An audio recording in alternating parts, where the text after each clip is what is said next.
He doesn't want to, but he must. If this turns into a firefight, we should take him out first.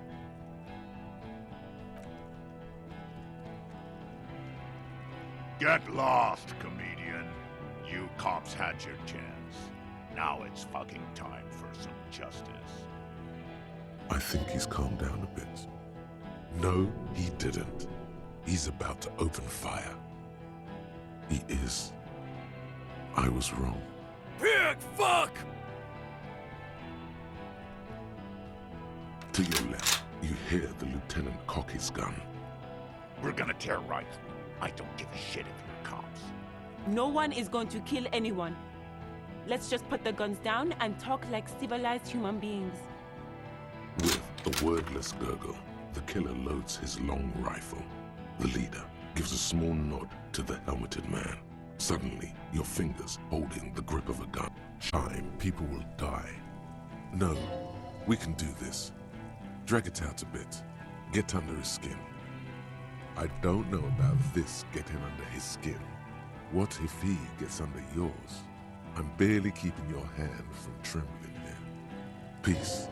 Always peace. It has worked thus far. Start with the first idea you have, then move down from that. Please.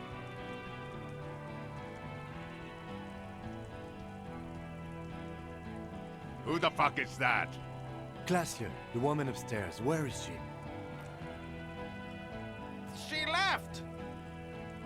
Unarmed, hunched, but keeping it together. She left! Her room's cleaned out! Right before these assholes showed up! We should have arrested her.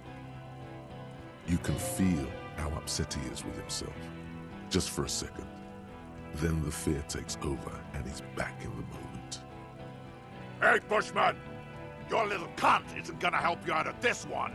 For God's sake, tell him the Hardys didn't do it. Present a case.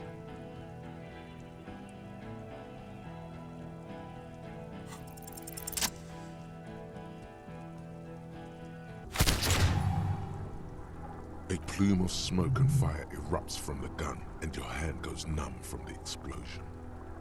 There is a hole in his cheek. Blood gushes out as he stumbles backward, eyes filled with rage and disbelief, gurgling, moving, swollen with fear, are trying to say, shoot him, but he can't.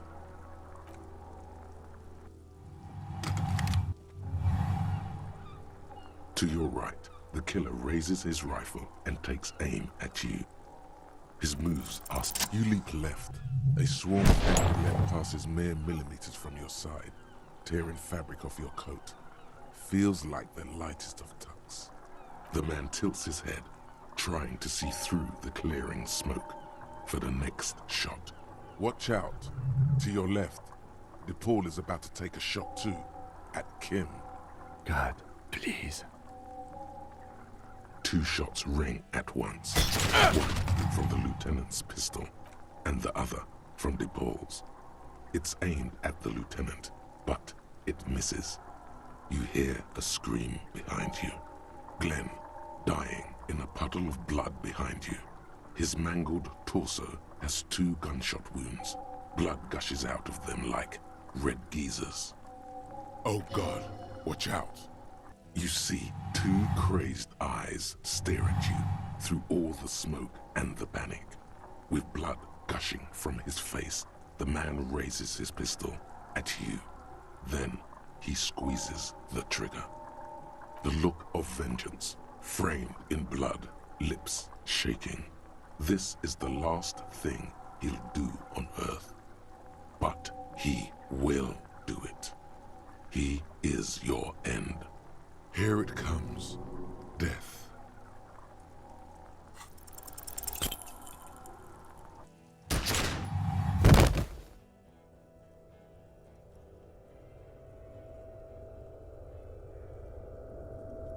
You can't.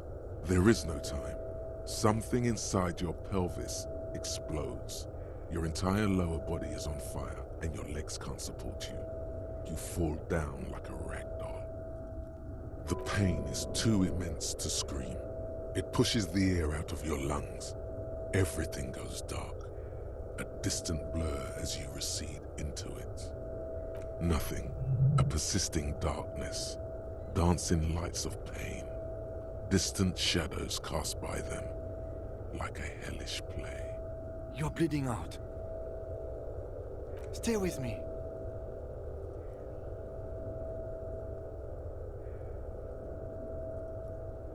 Yes, keep talking. You hear me? Stay awake. But you can't. It's so hard. Your eyelids grow heavy, and the sounds ever more distant. And the cold comes over you. The lieutenant, too, is somewhere far away, almost gone, when suddenly you sense something behind him. A slender white shadow towering. Someone stands there, raising her pistol at him. The lieutenant does not see it. He's pushing down on your wound with both hands. Scream immediately. He's gonna die. No, you say, and hand out your firearm to him. Your hand trembles, and your eyes are full of fear. That's all it takes. There is no room for hesitation. The lieutenant moves like a spring unloaded. He grabs the gun from your bloody hand and fires behind him. You hear a faint scream, a woman's. Then the sound disappears, like someone pressed stop on the tape. The woman is gone. So is Kim. Then the whole world. The one more door. The fight? There is no fight. The fight is over. It was lost 1,000 years ago. You have laid here forever. He's not taking it. His body is not taking it. Oh God, no. He's not disintegrating. He's swelling up instead. Over the hours, hurting, moaning in his sleep, and rotting, and being disinfected, and smelling of drugs, and feeling saliva in his mouth, drifting in painkillers, thrashing in his womb sleep. There was a radio in the distance, a radio of the world, playing sounds. Good morning, Elysium. Soon you will return to the world. Hours turn to days. Soon we will get up again and go through it again. Finally, we know what the infernal engine was outside. The clarion call. It was him. He is the infernal engine. He never stops. He only gets worse.